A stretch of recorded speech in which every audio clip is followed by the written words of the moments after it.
grateful for you for stopping by and joining us on the program, and we want to thank our friends at IB Tech Lake County for sponsoring our broadcast today. It's the final days for registration for fall classes at IB Tech Community College, Lake County. Fall classes start Monday, August 21st, so you have a little time to enroll, but not much for information technology to healthcare to automotive to hospitality.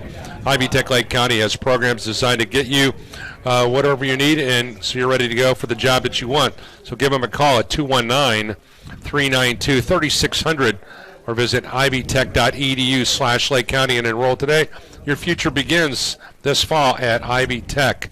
We're glad to be joined here by Austin Apple, the head coach of the Laporte Slicers. The Slicers coming off a 2-8 season. And Austin, first of all, I've never had a chance to watch you play. You played for Bob Schellinger.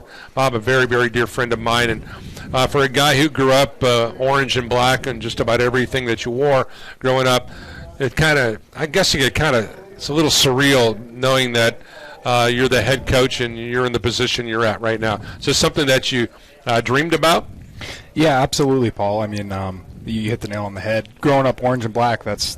I told the SFA at our golf outing, I'm a product of Pine Lake and Louis Cafe. So, it's in my blood. It's not something that I thought was in the cards, but I came back and been on staff for 5 years, and it worked out, and I'm living my dream every day.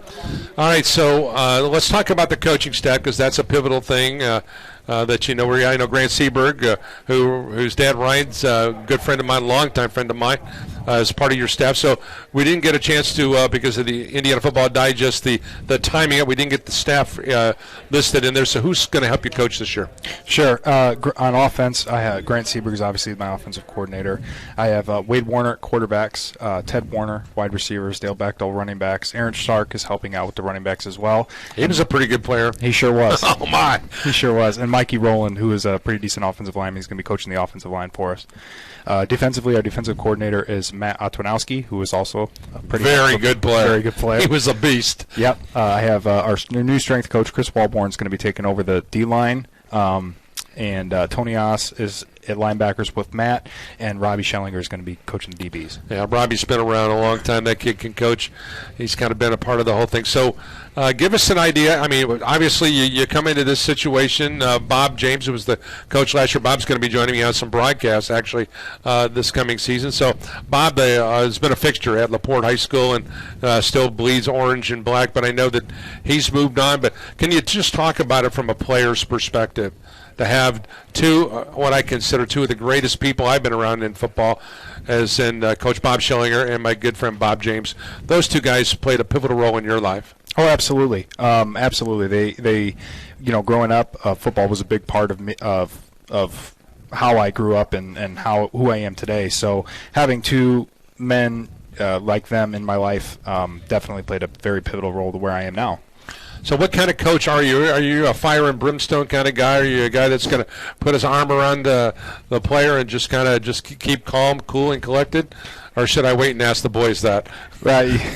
I mean, they can probably tell you a little more. I try to be as motivational as possible while also being realistic and real. And I tell these kids all the time, I'm not going to lie to them. I'm going to keep it real with them. And I definitely try to lean on the more motivational piece. Okay, so offense ahead of the defense ahead of the offense as you go into this first game against New Prairie? Well, as a defensive guy myself, I'd like to think the defense is ahead of the offense. But, it's a little bit of both, and then that's not necessarily a bad thing. So we're going to try to be as balanced as possible. Last year, obviously, our offense wasn't very good. So that was a point of emphasis in the offseason was to get that figured out, and our defense is, coming right along with it. All right, so we've got Kyle Friel. He's not wearing the hat over here. He's a linebacker. He's a senior. Kai Jones is wearing the hat. He needs to turn around the other way, in my opinion, but that's just me. He's also a senior. He's a safety. All right, so we're going to start with you, Kai Jones. You're now head coach is your defensive coach, so there's really not a lot there that is new for you. Maybe a wrinkle here, a wrinkle there. When I ask you the question, is the offense ahead of the defense, are you going to say absolutely? And the second part of the question, in addition to you guys, who else on the defense has played well in camp so far? Lots to talk about. I'm definitely going to back off coach here with the offense and defense kind of being like just giving each other, troubles during practice and just making each other better. And, we give each other good looks, and it's competitive, but at the end of the day, we know we're teammates. In addition to Kyle over, who else on the defense should we keep an eye out for? To be honest, probably a little bit of everybody, but, big names, Drew Flores, Lucas Del Rio, Javel Broom. They're just some of the older guys that are really showing up this year for us. But, of course, everybody needs their fair share of recognition because it's a team sport. Okay, so what kind of coach is Austin here? Is he a fire and brimstone kind of guy, or he talks about being a motivational guy. I mean, do you go to practice thinking like, oh, what is he going to tell me today? Is this going to be special? Is this going to be life altering, or is he just one of those guys? He's positive guy to be around. No pressure. Well, he's usually pretty, I'd say, soft going until we start, walking around, or until we start getting sloppy with drills. Sure. And then he really brings that other side out. But I would say he's on Thursday nights, he's really motivational. A day before a game, he really always has some Navy, Army, some story to tell us. So, yeah, I think he's pretty motivational. Kai, what do you think about your head coach? I'd say he can be intense when he needs to be. He's very hands-on with us. He's ran a few drills against some of our players. It's me. He's done a few examples on, and I guess you could say he knows what he's talking about. Well, obviously, when you're in a situation where he's young enough to be able to do this, it hasn't been too long ago that he was playing. So, two guys you got to replace: Brendan Balka and Evan Beck. A couple guys that Brendan Balka would just seem like in every game that I saw last year, I was calling his name almost every play. That guy was just everywhere. So talk about some of the holes you're having to fill defensively. Kai, let me start with you. So Evan Beck was a pretty good safety, in my opinion, and when I watched him last year. And so I'm kind of learned from him from film that I watch of the team last year, and the defensive coaches are coaching me up and telling me, just to play hard and just play football. And so, yeah. I don't know if you had a chance to listen on the radio here locally earlier today, but the New Prairie guys, boy, are they ready to go. I'm going to tell you right now, the Laporte New Prairie game, and there were 4 guys here today, and they all talked about this is the most important game of the year for them. Is this the most important game for the Laporte Slicers? Every week we go, and I think we're going to go into every week saying it's the most important game. You just one game at a time, 1 week at a time, and this is the next game that we play. So obviously it's the most important right now. Obviously you have goals at the end of the season to win some championships, but New Prairie's first right now, and we're going to compete.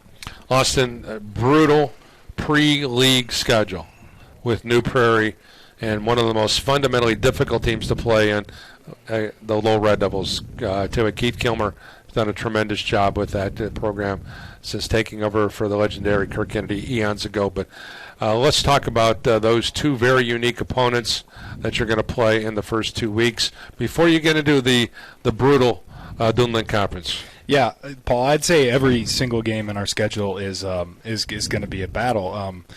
Casey has done a great job at New Prairie. They've had a lot of success over the last few years. Keith has done a great job at Lowell. They both got us last year, and obviously in a non-con schedule you would look to have some sort of favorable matchups. But what better 2 opponents to prepare us for the buzzsaw of the DAC than the premier, 2 of the premier teams in 4A. I think it's a great point, Austin, because Bill Marshall just moments ago talked about about what the Penn lost to them. Early on, they got waxed by Penn in week 1, and all that did is propel them to win the state championship. So, absolutely, when you play great teams in your non-league schedule, that only just enhances your opportunities. So, we've talked about a lot of the names on the defense. Let's talk about Grant Seaberg's offense. Who are some players that we should keep an eye out for? Absolutely. Obviously, QB1, Aiden Penzel. He's young. by age and by when you look at him, but he's not young by the way he plays. He's mentally he's light years ahead of where where you'd think he'd be. Ollie Crane and Drew Flores on the outsides, Keegan Hinkle and Van Warner, at the receiver spots, Trey Bechtel and John Lane at the running back, Aiden Easton, Deegan Mason, Drew Oss, on the offensive line, and Broden McKeon filling in some time there as well. We have, I feel at this point this year, compared to where we were at last year, I think we're ahead of schedule. So I'm very pleased with the offense and what Grant's done. All right, final thought for you, Austin. For you as the head coach now, you always think that you're ready to be the head coach. I've always say this about basketball guys. When you're an assistant basketball coach, you're 18 inches over to the next chair. That's all that is, moving 18 inches over. Well, football, it's really not 18 inches. There's a lot more to it. But in theory, it's 18 inches over. So what has been about being the head coach that's like, wow, I didn't think I was going to have to deal with that, or I wasn't ready for that. I didn't see that coming down the track.